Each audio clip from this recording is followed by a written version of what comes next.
Si Dionysos était une femme, le premier podcast dédié aux femmes leaders dans l'univers du vin explore la RSE, la responsabilité sociétale des entreprises. Ensemble, découvrons les pratiques vertueuses initiées par des acteurs du changement. Bienvenue et belle écoute. Chavin se définit comme le spécialiste français de l'innovation dans l'univers du vin. Avec un rayonnement international, chercheuse et créatrice de tendances, même si 50% des ventes sont des vins tranquilles, la société de négoce Chavin, basée en Occitanie, est devenue en une décennie leader dans les boissons sans alcool premium, ce fameux no-low. L'entreprise génère 12 millions d'euros de chiffre d'affaires, à peu près 93% à l'export, avec une vingtaine de collaborateurs. Fort de cette expertise, Pierre Chavin fait partie des références mondiales dans cette catégorie novatrice. Si Dionysos était une femme, a le plaisir de partager l'expérience RSE de la maison Chavin avec sa créatrice et dirigeante Mathilde Boulachin. Bonjour Mathilde. Bonjour Aurélie. Mathilde, merci de partager du temps sur ce sujet avec nos auditeurs. Alors en préparant cet entretien, j'ai lu que ton parcours professionnel s'est construit par une expérience en Suède en tant qu'acheteur. J'imagine que le modèle économique et de management sont très différents du nôtre et qu'alors appliquer une politique RSE engagée pour la société Chavin était une évidence. Si oui, pour quelles raisons ? Alors déjà, effectivement, j'ai passé 5 années de mon existence en Suède. C'est le seul moment de ma vie, ma carrière professionnelle où j'ai travaillé d'ailleurs. Et ça a été extrêmement enrichissant. Ça a créé une base assez solide de valeurs qui sont tournées vers l'homme, l'environnement, vers vraiment tout ce respect d'une manière générale, qui soit, encore une fois, vers les fournisseurs, les collaborateurs, la planète. Mmh. Et je ne pouvais pas construire une société qui soit différente de ça, en fait. D'accord. C'était pas un devoir, c'est une évidence. Et alors de ce modèle, justement, on parle de RSE. Quelle est la définition de la RSE, responsabilité sociétale des entreprises, pour Mathilde Boulachin ? Pour moi, le R, il a avant tout de respect. Parce qu'encore une fois, on emprunte cette planète. Et notre devoir, c'est de respecter ça et de la laisser au minimum la manière dont on l'a trouvée. Donc ça, c'est sur un plan environnemental. Donc essayer vraiment à notre niveau, à notre échelle, qu'on soit citoyen, qu'on soit chef de file, chef d'une boîte, eh bien, on a des petits effets colibri, des petites actions et parfois des grosses à mettre en place pour pouvoir changer les choses. D'accord. Ça, c'est un devoir. Donc le respect de la planète, le respect de l'humain. Vous voyez, le respect des fournisseurs, le respect des délais de paiement, les équilibres économiques. Moi, ça me paraît complètement infondé de payer à 90 jours. Vous voyez, économiquement, comment on peut payer les gens à 90 jours quand eux-mêmes, ils ont payé tout le monde, ça fait déjà belle lurette. Évidemment, ça crée des instabilités économiques. Donc, moi, je pense que si tout le monde commençait par se respecter et à respecter notre environnement, eh bien, ça irait beaucoup mieux dans la meilleure des directions. Et il faut éviter cet égocentrisme où on se fout de ce que l'on fait, de l'impact que l'on a, la manière dont on consomme, le bilanciel carbone que l'on a. Enfin, on ne peut pas vivre comme ça, on ne peut plus vivre dans l'égocentrisme. On est obligé de se respecter les uns les autres et d'aller dans une direction qui soit pensée. D'accord. Donc ça, c'est le R. Et ça, c'est le R. Alors ensuite, social et environnemental, économique aussi. Alors pour moi, on oublie souvent. Tout ça, on en parle beaucoup et c'est vraiment quelque chose d'assez médiatisé. En revanche, il y a une dimension qui est pour moi sous-exploitée, c'est de parler de l'économie autour de la RSE. C'est-à-dire que ce n'est pas un non-sens d'être à la fois engagé et d'être à la fois financièrement stable avec des agrégats économiques qui sont tournés vers la performance. Et c'est même un devoir. Vous voyez, moi, mon devoir en tant que chef d'entreprise, c'est de garantir que mes collaborateurs aient un salaire, potentiellement, en fin d'année, si on gaze, un partage de la valeur, potentiellement aller chercher la croissance de demain pour non seulement pouvoir garantir des emplois stables, mais aller chercher des emplois. Ma société part de zéro. Donc, il a fallu créer cette vingtaine de postes. Et elle va continuer de le faire. Et donc tout ça pour dire que l'économie sous-jacente, c'est pas un gros mot de dire qu'on va chercher à générer de la valeur ajoutée, à gagner de l'argent pour tout simplement poser des briques qui soient stables. Mhm. Et D'accord. ça, on peut le faire. Et souvent, la RSE, elle est assimilée à des coûts, à du temps perdu, mais pas du tout.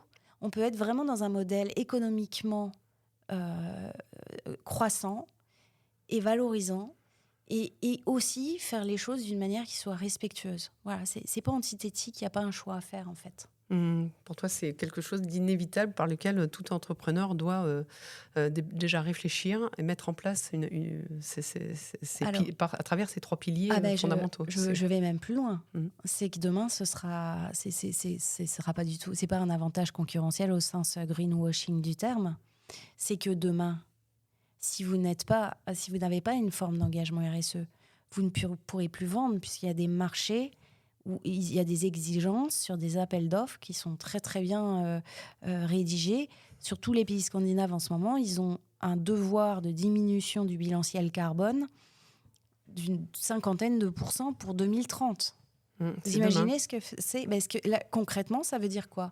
Ça veut dire que vous, fournisseurs sur les marchés scandinaves, vous devez obligatoirement vous interroger sur vos poids, sur votre bilanciel carbone, sur votre manière de fonctionner.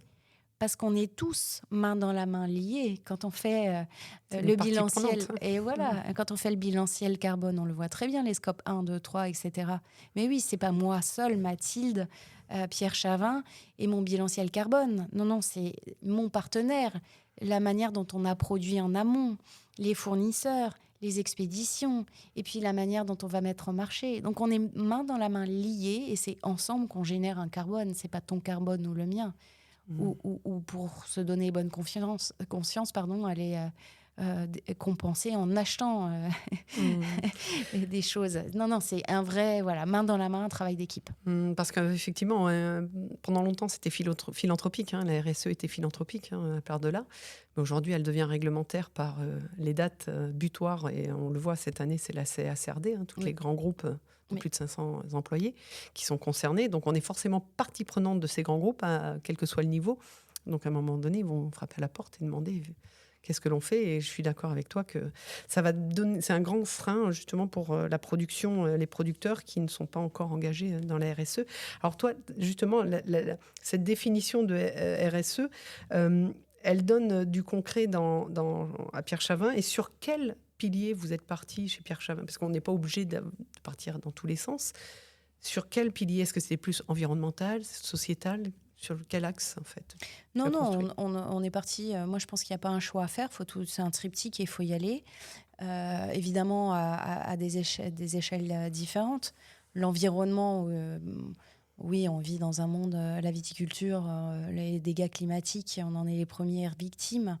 Donc, si ensuite, dans la chaîne, on n'est pas à s'interroger sur les conséquences climatiques, je pense qu'on est un petit peu on est un petit peu fou. Donc fatalement l'environnement, oui, il y a la manière dont on exporte, on utilise beaucoup le train, on a des réductions de poids bouteilles en passant par des packaging éco-conçus, on utilise le PET sur certains marchés, on va chercher à trouver et des étiquettes et des cartons, des papiers recyclés, des encres où on fait des designs, on n'utilise aucune métallisation, voire des colles. Donc on va loin dans nos pensées en termes de recyclabilité ou d'impact environnemental sur nos produits. Dans la mesure du possible, on aime l'agriculture biologique, mais pas que. On s'interroge sur effectivement en amont et en aval, sur les pesticides, en passant par... Il y a énormément de choses à faire. Et l'énergie nous a montré post-Covid et la facture énergétique qu'il y avait aussi un raisonnement à avoir sur la manière dont on produit.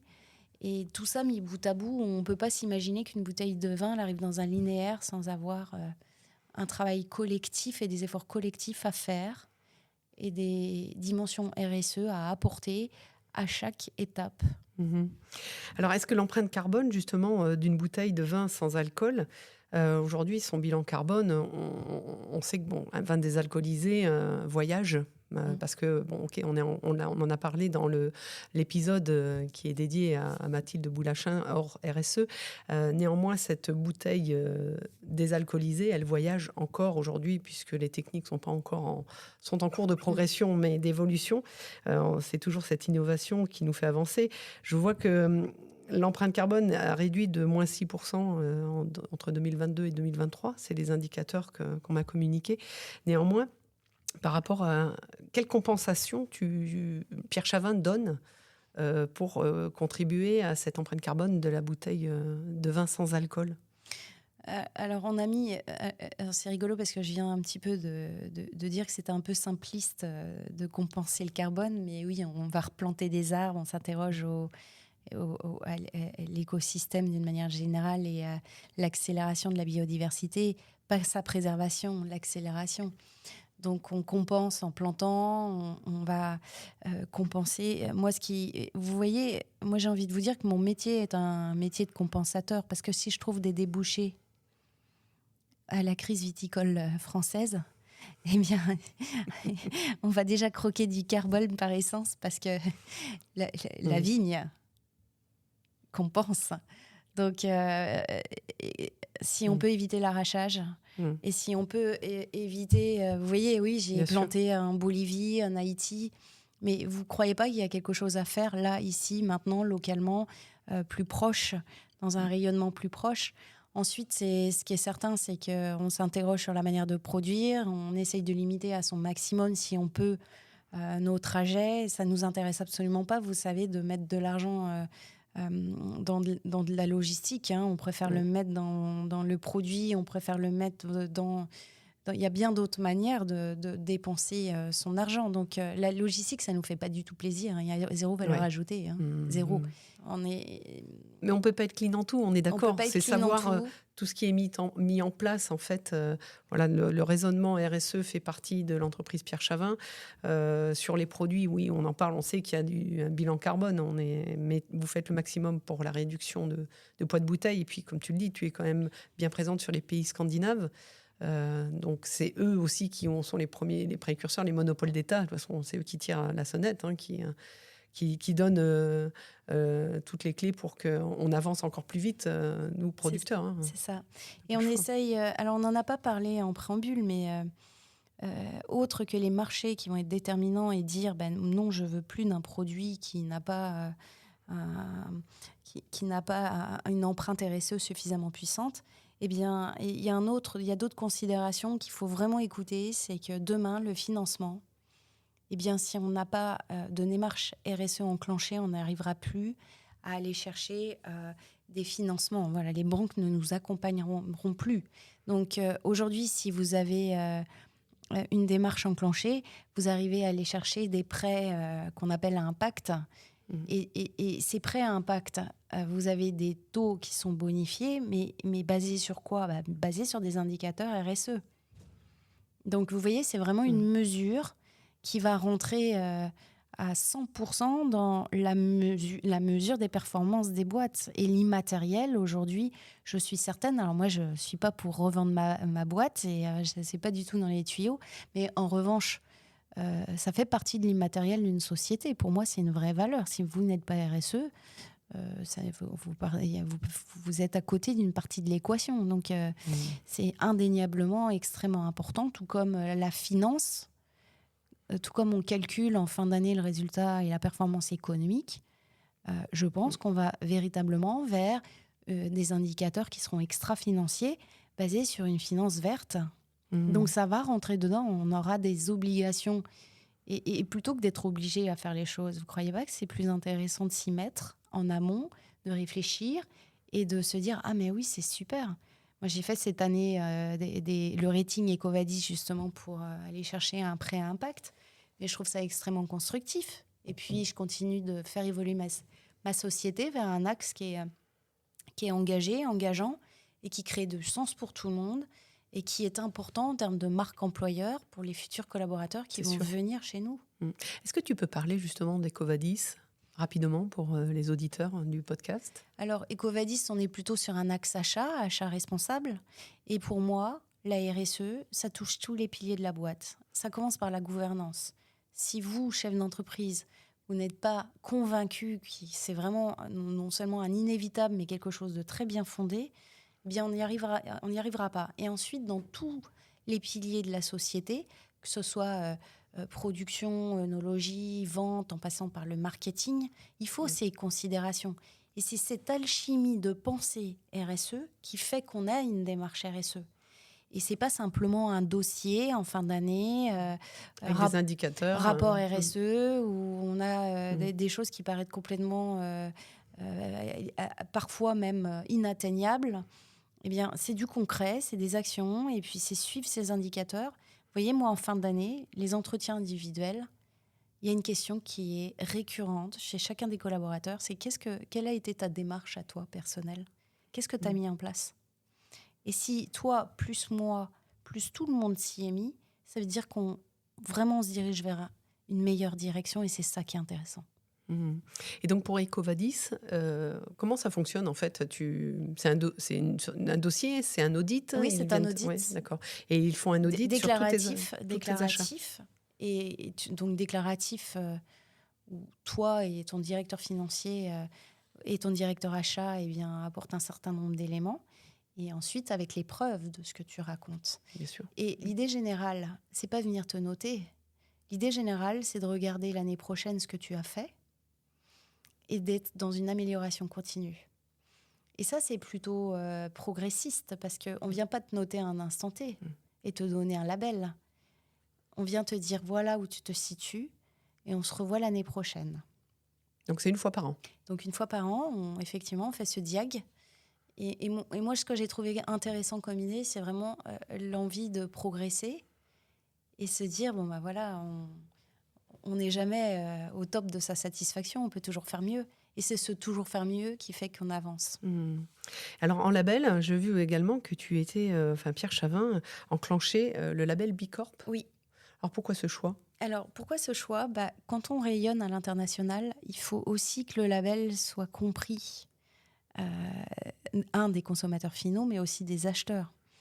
Donc, sans vouloir décrier des labels ISO en termes d'RSE, moi, quand j'explique à un acheteur, il faut absolument que tes achats, dans le cadre d'un lobbying, que tes achats soient fondés sur un label temps, il faut qu'il sache qu'il existe, 2, qu'on puisse l'expliquer clairement en langue anglaise et que ça apporte du sens, vous voyez. C'est pas que ce soit une usine à gaz. Et moi, j'ai trouvé que Bicorp, finalement, c'est ce qui comprenait le mieux. C'est assez intuitif. En France, on a des belles boîtes qui sont Bicorp. Ensuite, ça a une petite communauté qui est assez, petite, qui devient grande, mais qui est assez pragmatique. Et c'est bouillonnant d'idées, c'est moderne. On essaye d'aller dans une direction constructive, mais sans non plus passer au rouleau compresseur de questionnaires. Moi, je pense qu'une démarche RSE, c'est pas un label, c'est déjà un mode de pensée, c'est des valeurs, ça fait partie de l'ADN d'une société. Prouver qu'on est RSE, oui, on peut tous faire des labels, mais pour moi, il faut que ça ait du sens. Donc, si ça a du sens sur une contre-étiquette pour dire, voilà ce qu'on a fait, ça vous parle, on peut se parler, on parle le même langage. Ça me paraît plus rassurant. C'est constructif pour tout le monde. Voilà. D'accord.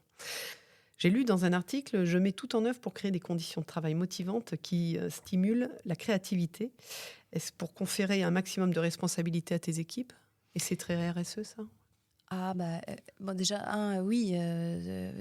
Essayer de tendre... Encore une fois, c'est une question de respect, mais aussi d'aller au-delà, de créer un écosystème où on va chercher le sens, la créativité, la motivation au travail. Vous voyez, c'est intéressant d'avoir du turnover dans les boîtes. C'est intéressant d'avoir... Et puis ça coûte cher. Bien sûr que ça coûte cher. On ne capitalise pas sur l'expérience. Moi, je trouve qu'on doit mettre cette énergie pour fidéliser, faire en sorte d'aller dans la meilleure des directions avec les collaborateurs, mais aussi, évidemment, pour le bien de la société. On va tous vers un même objectif commun. La créativité est super important. Nous, on est créatifs quand on fait des brainstorming. On a et les équipes Ono, et les équipes marketing, et la vente. Alors, c'est un joyeux melting pot d'idées, avec vraiment des visions très différentes du monde. Mais c'est ça qui est riche. Et à la fin, on en sort quelque chose qui est plutôt probant. Donc on aime cette créativité. Aujourd'hui, la RSE, au sein de l'organisation, il y a un responsable RSE ou c'est un responsable qualité qui fait office de référent RSE? Alors, encore une fois, s'il y a une personne qui est responsable, ça veut dire que ce n'est pas distillé dans l'organisation. Ou alors, on va chercher simplement un label. Alors, pour effectivement structurer sur un plan label, là, on en a besoin. Donc, on va se staffer à la rentrée pour pouvoir continuer d'avancer, notamment sur la démarche Bicorp qui prend un temps certain et un certain temps. Mais la RSE, c'est chez tout le monde. Les KPI RSE, c'est chez tout le monde. La finance a des KPI. Les achats, n'en parlons même pas. Les achats responsables, la démarche responsable. Le NO également. Sans parler des ventes. Les ventes, ils ont aussi besoin d'exporter un discours rationnel qui est tourné, qui explicite aussi cette démarche. Quant au marketing, bah oui, ils créent des habillages qui vont dans ce sens. Ils vont parfois communiquer d'une manière où on explicite tout ce qu'on fait. Donc, voilà, tout le monde est un peu référent RSE, en fait, dans l'entreprise. Alors, pour moi, tout le monde a une implication RSE. Sinon, si je suis la seule référente, ça ne peut pas fonctionner.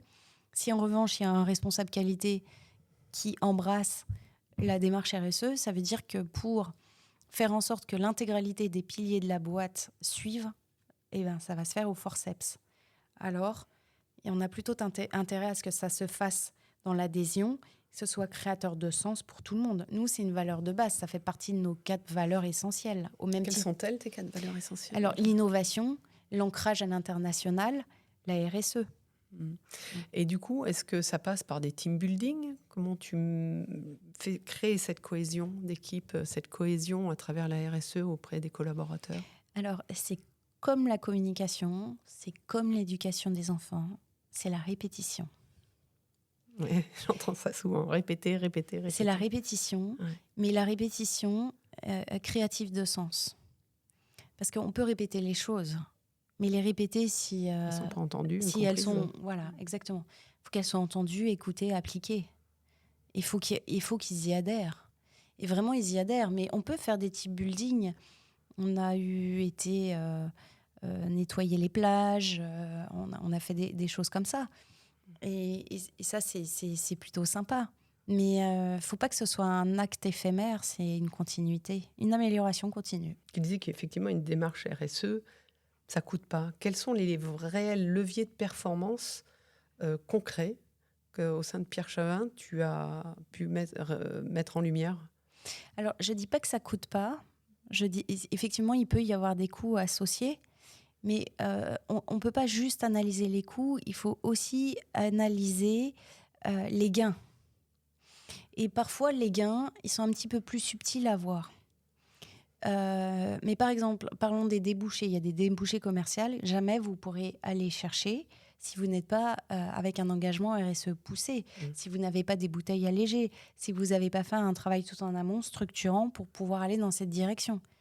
Donc ça, très concrètement, oui, c'est des débouchés commerciaux et potentiellement un chiffre d'affaires croissant parce qu'on va aller chercher des débouchés qui vont dans un sens construit. Ensuite, on a parlé de marque employeur, on a parlé de nouvelle génération.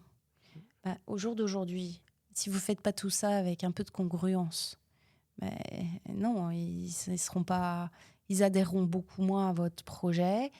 Impact sur la motivation, la créativité. Moi, et je ne fais pas ça pour eux, je le fais encore une fois parce que j'en suis profondément convaincue. Mais s'ils adhèrent à ça, ça veut dire qu'on a un projet dans lequel ils adhèrent et dans lequel on co-construit ensemble quelque chose.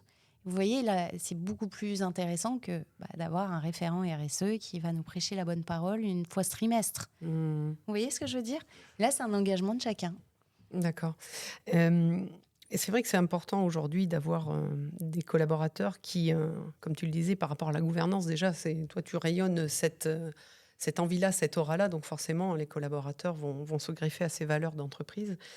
Euh, dans la transition vers ces pratiques un peu de durabilité, aujourd'hui, quel genre de défi on pourrait rencontrer de façon générale?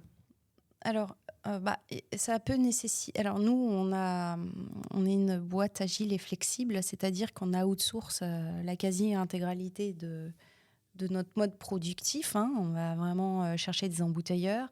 On fait faire à façon avec nos chartages et nos demandes bien spécifiques. Par contre, il peut y avoir des investissements qui sont assez importants et sur des matériaux moins énergivores. On peut avoir des installations solaires en passant par gérer la recyclabilité. Tout ça, c'est des investissements qui sont assez coûteux. Donc, mais par contre, on a de l'aide et de la subvention également. Oui. Donc voilà, il faut trouver le pendant. Et puis, l'économie réalisée, il faut aussi l'intégrer dans l'analyse. Donc, il y a des coûts afférents, sans aucun doute. Nous, encore une fois, nous, on a un modèle plutôt agile, donc ça se passe plutôt pas mal pour nous. Mais je pense qu'il faut regarder dans la globalité entre vraiment le coût, soit, mais regarder le gain. Et je crois qu'il ne faut pas se limiter à une année comptable, mais aller voir plus grand et aller au-delà. Donc, des conseils, tu en as donné, hein, c'est d'aller de l'avant. Il faut y aller pour que les entreprises franchissent le pas d'eux. Ah, mais c'est comme quand ton enfant te dit mais je suis vraiment obligée d'apprendre l'anglais. En fait, non seulement tu es obligé, mais c'est plus un avantage concurrentiel, c'est un devoir. Si tu parles pas anglais, ça va être un gros problème pour toi plus tard. Mais c'est un peu pareil. C'est la RSE, c'est pas est-ce qu'on y va, on n'y va pas, c'est coûteux, pas coûteux. C'est aussi un devoir. Et vous savez, cette légende du colibri, un coup je te tutoie, un coup je te vous vois, mais c'est pas grave. Oui, les auditeurs, ils aiment bien ça. C'est le vous pour eux. Et la légende du colibri, qu'est-ce qu'elle raconte? Elle raconte que le petit colibri, il a essayé d'éteindre la forêt, l'incendie dans la forêt. Et on lui a expliqué, mais qu'est-ce que tu fais, petit colibri? Je fais ma part. Et c'est ça, on est tous des colibris. Vraiment, on l'est, je le crois vraiment. Alors, on revient sur l'engagement social, puisque il y a la partie aussi engagement local. Comment Pierre Chavin s'engage localement? Est-ce que c'est par ton implication en tant que dirigeante dans des associations, par exemple? Entre autres, déjà, on a un engagement au niveau de nos fournisseurs. On essaye d'avoir un écosystème, on trace des cercles concentriques et plus c'est local, plus on trouve ça cohérent. Donc, on cherche à faire vivre un écosystème de fournisseurs, mais pas que, de tiers. Et puis, on fait vivre des familles ici. Et puis, par capillarité, ça crée d'autres interactions avec un système local. Mais oui, effectivement, il y a... Alors, moi, dirigeante, je suis impliquée, par exemple, dans le développement économique de la ville. Je suis passionnée. Alors, je suis apolitique. En revanche, j'aime vraiment l'économie. Je trouve qu'on a un devoir de développement économique. Une société seule ne fonctionne pas. Elle est fatalement en interaction avec d'autres boîtes. Et cette émulation ensemble, de se dire qu'on va faire quelque chose et aller de l'avant, oui, je trouve ça assez passionnant. Donc le développement économique, mais pas que. Parce que pour rappeler, tu es donc vice-présidente de Pulse, de Pulse hein, à Béziers. Ensuite, je suis présidente du club APM, donc un club de chefs d'entreprise qui planche un jour par mois pour essayer de phosphorer et d'avancer dans le progrès du dirigeant. Donc ça, c'est aussi très passionnant. Et là, on va chercher... Ça, c'est local, hein, c'est pas régional Alors, l'association est nationale. En revanche, le club est de Béziers, effectivement, il est local. D'autres formes d'investissement, là, par contre, ça part à l'international. Oui, je suis conseillère au développement économique, mais français sur la partie internationale. Mmh. Et tu fais également partie, Pierre Chavin ou toi, de la communauté du Coq Vert. Oui. Est-ce que tu peux en parler? Bien sûr. Donc, ça fait partie de BPI. Donc, c'est un engagement et un réseau aussi dans lequel on essaye d'apporter des idées et on essaye d'en recevoir. Et l'idée générale, c'est qu'on est tous, on a tous une conviction qui est assez chlorophyllée, qui est verte, et où ensemble, eh bien, c'est bien d'aller apporter des idées qui ont fonctionné chez les uns ou chez les autres et que potentiellement on va pouvoir appliquer dans sa propre structure. D'accord. Et donc, en fait, c'est une sorte de cahier des charges, c'est ça? Et à appliquer? Pas du tout. Non, pas du tout. Non, c'est vraiment une communauté, un partage de valeurs et un partage d'outils ou d'idées qu'on peut potentiellement appliquer dans nos structures. D'accord. Intéressant. Mais de toute façon, on peut retrouver tout ça sur BPI. Bien sûr. Et ensuite, en tapant donc, le Coq Vert, communauté du Coq Vert. Je voudrais terminer sur les perspectives d'avenir. Comment envisages-tu l'avenir de l'entreprise en termes de durabilité et de responsabilité sociale dans les années à venir? Pour moi, il faut continuer de progresser, utiliser également des nouvelles technologies, l'intelligence artificielle, continuer de mettre en place un certain nombre de choses progressivement. Ça ne sera pas un schisme, hein. C'est quelque chose qui avance graduellement. Mmh. Et bien sûr qu'il faut continuer de aussi s'interroger sur nos performances RSE, nos indicateurs, et les faire croître encore et encore et encore. Très bien. Merci beaucoup Mathilde Boulachin. Eh bien, on peut retrouver donc Pierre Chavin il y a un site internet, pierrechavin.com. Oui. Et puis les réseaux sociaux. Et tout à fait. C'est ça. Merci beaucoup. Merci Aurélie.